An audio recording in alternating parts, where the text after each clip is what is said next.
Hi Joachim. Servus, grüß dich. Ja, mir geht's gut. Jetzt sind wir hier im Schloss in Erlangen. Ja. Was machst du hier so als El Presidente? Also hier ist mein Büro, das heißt, hier komme ich tagtäglich rein und hier werden auch die wichtigsten Entscheidungen für diese Universität getroffen. Das heißt, wir verhandeln mit zukünftigen Professorinnen und Professoren. Wir entscheiden, welche Studiengänge eingeführt werden, welche Schwerpunkte gesetzt werden. Wir entscheiden auch, wohin das Geld geht. Was ist das Spannendste daran? Das Spannendste sind die Menschen. Also das muss ich schon sagen. Ja. Was man als Präsident einer Volluniversität, wir decken ja ein riesiges Fächerspektrum ab, an Persönlichkeiten kennenlernt. Ich glaube, da gibt es nicht viele Jobs, wo du so viele Möglichkeiten hast und wo es so faszinierend ist.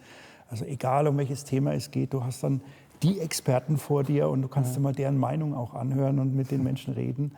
Also das fasziniert mich immer und das gibt mir oft auch Kraft, die schweren Tage besser zu überstehen, die mein Job so bietet. Ja. Was ist denn so die schwerste Entscheidung, die du jemals treffen musstest? Das ist jetzt eine ganz, ganz schwierige Frage. Also schwer sind sicher Entscheidungen, wo wir von den Wünschen der Fakultäten beispielsweise abweichen. Ne? Wenn beschlossen wird, wir wollen einen Studiengang einführen und wir sagen, na, das machen wir jetzt nicht, sind wir nicht überzeugt. Oder wenn es um Personen geht, die wir an die FAU holen und wir dann sagen, na, machen wir jetzt nicht, wir hätten gern jemanden mit einem anderen Profil. Das erfordert schon sehr viel Kraft, aber auch natürlich viel Überzeugungsarbeit. Und da muss man einfach reden und erklären und dann auch irgendwo um Verständnis bitten. Weißt du, was du werden wolltest, als du klein warst? Das hat sich öfters verändert. Also als ich ganz klein war, meine Mutter war in der Bank. Ja, und da habe ich so das Gefühl gehabt, die geht in die Bank und holt das Geld. Das scheint mir ein Modell zu sein, das ich sehr ansprechend finde. Also ich mache es wie meine Mama und ich gehe mal in die Bank und hole mir halt das Geld, das ich zum Leben brauche. Als ich dann die Zusammenhänge ein bisschen besser verstanden habe, dachte ich mir, der Pfarrer hat eigentlich einen guten Job. Ja, der muss da am Sonntag mal ran und sonst die Woche über geht er spazieren. Dachte ich, wäre vielleicht auch eine Option. Dann habe ich da die Rahmenbedingungen in der katholischen Kirche ein bisschen so verstanden, auch was Familienleben angeht. Und dann muss ich auch sagen, hatte ich in der Schule einen Mathematiklehrer, der mich sehr gefördert hat. Ja, weißt du, so Sachen, wenn du einem 14-, 15-Jährigen irgendwie sagst, naja, wenn du es nicht kannst, dann versteht es keiner, weil du bist einfach an der Stelle doof. Begabt oder talentiert oder so. Ja, andersrum. Dann fängst du plötzlich an nachzudenken und sagst, ja, wieso kann ich das eigentlich jetzt besser als die anderen und so. Und dann habe ich mich in das ziemlich reingefuchst, bin auch ganz, ganz gut unterwegs gewesen. Und dann war klar, dass ich irgendwas mathematisch-naturwissenschaftliches auch studieren möchte. Und ich bin ja auch der Erste in meiner Familie mit Abitur und Studium. Inzwischen hat sich das alles geändert, klar, mein Bruder und da sind wir alle sehr gut auch unterstützt worden durch meine Eltern. Und dann habe ich Informatik studiert und dachte mir, in der Schule war super gut dann am Schluss. Ja. Im Studium, da kommen die aus der ganzen Nation und dann ist der Wettbewerb ein anderer. Dann habe ich da gemerkt, auch okay. Sind ja so auch 137 Nationen hier, die an der FAU studieren? 137 Nationen, ja. Und richtig gemerkt, gut. Ja, genau. Und dann habe ich mir gedacht, naja, da wird es dann schon schwieriger, vorne mitzuspielen. Und dann war es schon immer so, dass ich auch immer wieder aufgefallen bin und war dann auch, ich glaube, der Erste sogar in meinem Jahrgang, der dann das Studium abgeschlossen hat. Ja, und dann bin ich zur Promotion und so hat sich das dann auch alles einfach entwickelt. Ja. Aber wichtig ist auch, ich hatte mir eigentlich nie so vorgenommen, wo will ich in 10 Jahren stehen und das gezielt verfolgt, so einen Polarstern setzen und dann hinterher, sondern ich habe eigentlich immer, nicht nur eigentlich, sondern grundsätzlich immer mich für die Dinge entschieden, wo ich sage, die mache ich gerne und da habe ich einfach Bestleistung gebracht, hochmotiviert rangegangen und dann hat es eigentlich ganz gut funktioniert und der Rest hat sich dann immer wieder ergeben. Dann kommen die schönen Zufälle, wenn man gut vorbereitet ist. Das ist gut, ja. Sollte man heute noch studieren? Auf jeden Fall. Warum? Ein Studium ist ja nicht nur dazu da, dass man am Ende ein Papier hat und kann sagen, schau mal, was ich geleistet habe, sondern über ein Studium prägt man Persönlichkeiten. Ja, man muss erstmal ein neues Umfeld, man ist in einer sehr großen Wettbewerbssituation auch, ja, wenn man zumindest mit dem Ehrgeiz unterwegs ist, auch mal zu gucken, wo steht man eigentlich und möchte auch mal besser sein als andere. Also das hilft einem, Persönlichkeiten zu formen, was auch was auch wichtig ist, man lernt an einer Universität mit Niederlagen umzugehen, weil das Lernen an einer Universität ist schon anders, als man das aus der Schule kennt. Und die Prüfungen sind in aller Regel auch auf einem anderen Niveau. Und dann klappt es halt auch mal nicht. Und da muss man einsehen, okay, habe ich ein bisschen zu wenig getan, muss ich noch mal ran. Und man lernt, wie man mit komplexen Fragestellungen umgeht, wie man komplexe Fragestellungen löst, mit den zur Verfügung stehenden Hilfsmitteln. Man lernt quasi das Denken und die Kreativität, glaube ich, die kann man in der Zeit auch gut entwickeln. Und was natürlich auch noch ein wichtiger Punkt ist bei der Persönlichkeitsentwicklung, das ist die Diversität, die wir an der Universität haben. Du hast ja schon angesprochen, heute über 130 Nationen an der FAU. Wir haben ganz tolle Studierenden aus der ganzen Welt, mit denen arbeitet man dann zusammen, lernt zusammen, tauscht sich aus zusammen. Und man hat an einer Uni auch die Möglichkeit, ja, ins Ausland mal zu gehen, Auslandssemester zu machen, auch mal Auslandserfahrungen zu sammeln. Und das halte ich für eine sehr, sehr prägende Zeit. Und ich kann jedem nur empfehlen, an eine Uni, wenn die Möglichkeiten gegeben sind und die Voraussetzungen erfüllt sind, an eine Universität zu gehen, da aktiv zu studieren, ja, nicht nur alles über sich ergehen lassen, sondern aktiv. Nicht nur Party. Party ist auch wichtig, ja. Netzwerk, hat doch einer im Instagram geschrieben, ja, kümmert euch mal um die Uni und macht da nicht so feiern. Dann muss ich aber auch sagen, ja, Feiern gehört aus meiner Sicht schon auch dazu. Ne? Work hard, party hard. Schlossgartenfest. Und Schlossgartenfest, das ist wieder eine andere Art zu feiern. Also man muss das Leben auch genießen. Man kann sich nicht jeden Tag aus dem Bett quälen und sagen, um Himmels Willen, was muss ich heute alles noch an Problemen lösen, sondern man muss sich im Klaren sein, life is not easy, aber die Probleme, die muss man halt anpacken, konstruktiv sein, aber man darf sich dabei auch nicht kaputt machen. Das gilt auch übrigens für unsere Studierenden. Ja. Also Studieren muss auch Spaß machen, man darf sich da nicht kaputt machen lassen, man muss auch immer wieder reflektieren und sagen, okay, das ist ein Bereich, das kann ich leisten, das kann ich jetzt nicht mehr leisten. Und da muss man schauen, dass man da einen guten Weg durchfindet. Ja. Wer ist denn das hier eigentlich? Das ist unser Universitätsgründer, Marc Graf Friedrich zu Bayreuth. Er hat die Universität übrigens bemerkenswerterweise 1742 in Bayreuth gegründet. Ach so, okay. Ja, die Bayreuther Bevölkerung war dann vom Studentenleben nicht so begeistert. Und hat dann den Markgrafen gebeten, den Universitätsbetrieb wieder einzustellen. Und der Markgraf hat gesagt, gut, dann verlagern wir die Uni nach Erlangen. Und dann haben wir 1743 hier die Universität nach Erlangen bekommen. Und seitdem gibt es uns hier in der Metropolregion. Und als wir unser 275. Jubiläum 2018 gefeiert haben, da haben wir Playmobil überzeugen können, unseren Universitätsgründer auch als Playmobil Sonderedition aufzulegen. Es war ein harter Kampf, aber wir haben es geschafft. Und das ist jetzt die große Figur, aber es gibt es natürlich auch in der Originalgröße von den Playmobil-Figuren, kann man bei uns kaufen und ist auch inzwischen ein Sammlergegenstand. Gemeinsam mit dem Männchen wird dann auch die Gründungsurkunde mit ausgegeben. Oh. Dann nehme ich gerne eins mit, wenn du noch drauf unterschreibst. Mache ich.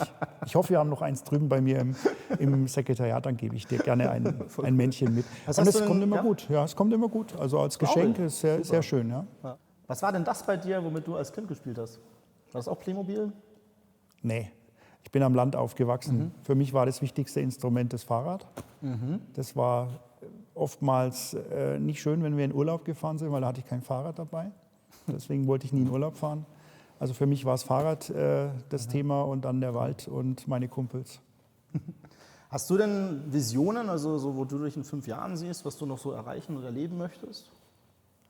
Das ist eine verdammt gute Frage, weil ich in meinem Leben immer regelmäßig die Dinge so nach 5 bis 6 Jahren verändert habe. Jetzt habe ich seit 9 Jahren die Präsidentschaft inne. Da war eigentlich schon der Zeitpunkt, wo man mal was anders machen sollte, erreicht oder könnte. Ich denke da sehr viel drüber nach, aber ich merke halt auch, ich bin jetzt Mitte 50, ja, werde jetzt dieses Jahr 57, dass der Optionenraum nicht mehr so groß ist wie noch vor 20 Jahren. Und das ist eine Erfahrung, die mich ein bisschen nervt, muss ich sagen. Ja? Dass du so denkst, steht ja nicht mehr alles offen und kannst nicht nochmal da und da einen Schlenkerer machen. Was würdest du denn gerne machen, wenn du könntest? Also, jetzt auch, sagen wir mal, wäre jetzt vielleicht nicht realistisch, aber wenn du jetzt nochmal 20 Jahre zurück wärst und jetzt sagst du, jetzt habe ich Bock darauf, was wäre das? Na gut, Wissenschaft hat mir immer viel Spaß gemacht. Also für mich wäre das jetzt auch keine kein Rückschritt zu sagen, ich gehe wieder in die Wissenschaft, gehe wieder in den Hörsaal. Das würde mir sehr viel Spaß machen. Ich weiß auch, dass viele sich darüber freuen würden, wenn ich in dem Umfeld wieder aktiv werden würde. Ich kann mir auch vorstellen, dass ich bei einem meiner Startups, inzwischen ja auch schon weit über 10 Jahre alt, dass ich da einsteige und da mal nochmal so richtig mit anpacke. Das würde mir auch sehr gut gefallen. Und was ich schon auch nochmal im Blick habe, das vielleicht nochmal ins Ausland zu gehen. Das würde mich schon auch reizen, weil die Welt ist einfach zu groß und im Moment passiert auch an vielen Stellen der Welt sehr, sehr Interessantes und da einen kleinen Beitrag zu leisten, würde mich schon auch nochmal reizen. Was ist denn der schönste Ort, den du auf der Welt gesehen hast bisher? Also, wenn du mich fragst, wo ich sage, das muss man gesehen haben, dann würde ich Jerusalem ganz oben ansiedeln. Weil da hatte ich so den ersten richtigen Wow-Effekt. Ja? Wenn du in so einer Stadt bist, die so viel Geschichte mit sich rumträgt, wo die Konflikte auch spürbar sind, die Gefahr sichtbar ist, die unterschiedlichen Kulturen auch aufeinandertreffen. Also mich hat Jerusalem sehr begeistert und ich bin da immer wieder gerne. Ansonsten bin ich ein Amerika-Fan, US-Fan, da mache ich keinen Hehl draus. Also im Silicon Valley, Palo Alto fühle ich mich super wohl, San Francisco finde ich auch sehr, sehr schön. Boston ist auch eine tolle Stadt, wo ich gerne war und auch weiterhin und öfters mal bin. Und in Asien, da bin ich eher in Richtung Japan, Tokio, wo ich sage, da könnte ich mir vorstellen, auch mal längere Zeit zu bleiben. Aber in Silicon Valley nochmal, da warst du schon? Oder hast du da ein Startup auch gegründet oder wie war das? Im Silicon Valley war ich zweimal längere Zeit. Das eine als Postdoc. Also nach meiner Promotion war ich dann ein Jahr lang als Postdoktorand im Computer Science Building, hieß damals William Gates Building, weil Bill Gates das bezahlt hat. Der war auch dann öfters mal da. Auch interessant, dass man so Leute dann mal trifft in jungen Jahren. Hast du mal Hallo gesagt? Ja, freilich. Okay. Ja. Wow. Ja. Also der ist sehr nahbar und da auch, wie gesagt, öfters mal und diskutiert gerne mit den Leuten dort. Da habe ich Informatik gemacht in dem einen Jahr, bevor ich dann in die Industrie bin. Und ich war dann 2007, 2008 nochmal als Gastprofessor in der Radiologie, als Visiting Professor im Sabbatical. Und das war auch sehr spannend, weil da hatte ich so eher die Interdisziplinarität dann auch in meinem Fach ausspielen können. Und ansonsten habe ich nach wie vor auch viele Freundschaften, die ich pflege und Kontakte. Und wenn du mich nach einem Startup fragst, das habe ich erst vor 1,5 Jahren dort gegründet. Okay. Da fährt gerade eins hoch, ja. Aber auch dort? Aber auch dort, weil das hier viel schwieriger ist in dem Umfeld. Ja. Worum geht es da? Da geht es um digitale Lehre. Aha. Also sprich, du hast den Dozenten vorne an der Tafel, der spricht Deutsch und der soll jetzt Japanisch sprechen und zwar mit seiner Stimme. Das können wir tun. Genauso wie wir die Zuhörer anonymisieren können, wenn mal die Kamera in den Hörsaal schwenkt. Wer nicht gezeigt werden möchte, kann dann ausgeblendet werden. Das ist auch so ein bisschen KI-lastig. Ja, ich bin ja Mustererkenner, ja. Wir haben auch Spracherkennungssoftware, also nicht nur die Translation, also die Übersetzung, sondern auch die Transkription. Das heißt, du kannst dann automatisch Skripten erstellen, mit generativer KI korrigieren lassen und da relativ leicht auch Videobücher generieren. Das ist so die Idee und da versuchen wir jetzt auch den Marktzugang zu schaffen.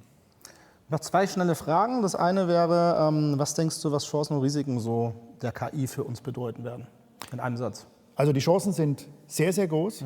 Es ist ein kapitaler Fehler, wenn man sagt, lass die Finger davon, das hat in der Lehre nichts zu suchen, in der Ausbildung nichts zu suchen, an der Universität nichts zu suchen. Das ist ein Werkzeug wie alle anderen Werkzeuge auch. Die muss man einsetzen. Je früher man damit umzugehen lernt, desto besser. Ich habe ja vorhin schon, als wir gesprochen haben, was lernt man an der Universität? Man lernt Probleme zu lösen mit den Möglichkeiten und dem Wissen, das zur Verfügung steht. Und jetzt steht ein weiteres Werkzeug zur Verfügung. Und damit muss man umgehen. Man muss aber auch wissen, wie KI, zumindest im Ansatz, ein bisschen wissen, wie es funktioniert, um dann auch zu verstehen, warum oft Mist generiert wird. Und da ist auch unser Verstand gefordert, mit dem Unsinn, der teilweise produziert wird, umzugehen, also das auch einzuordnen und damit kritisch umzugehen. Das muss man lernen. Risiken birgt die KI dann, wenn man sich blind auf sie verlässt und wenn man sie völlig frei laufen lässt und überall einsetzt, ohne zu hinterfragen, macht es da Sinn, dient es unserer Freiheit, ist es demokratiefeindlich, wenn man es einsetzt. Wir wissen alle, was da zum Teil auch möglich ist, ja, mit künstlicher Intelligenz. Also eine kritische Begleitung, auch aus der Politik heraus eine kritische Begleitung ist notwendig. Aber es darf nicht dazu führen, wie gesagt, dass man einen Riegel vorschiebt und sagt, man verbietet das, sondern man muss mit den Dingen konstruktiv umgehen und es mehr als Chance denn als Risiko verstehen. Super. Eine schnelle Frage zum Schluss. Stehst du gern auf Bühnen? Sagen wir so, ich bin jetzt nicht sehr nervös, wenn ich mal auf einer Bühne stehe, da gewöhnt man sich dran, aber ich habe in der Schule schon gern Theater gespielt. Also ich bin nicht jemand, der die Bühne meidet, sagen wir so. Was war das für ein Stück? Ich habe viele Stücke gespielt. Ja. Ich habe die Hauptrolle am Schluss gehabt bei Ludwig Thoma, Der bessere Herr. War spannend. Ansonsten hatten wir verschiedene Stücke. Zum Beispiel haben wir auch antike Stücke gespielt, wo wir alte griechische Dramen oder so aufgeführt haben. Aber hat damals auch Spaß gemacht, aber ist lange her. Vielen Dank, hat mich sehr gefreut. Ja, danke dir. Dankeschön. Bis bald mal wieder. Danke, Servus. gerne. Ciao. Servus.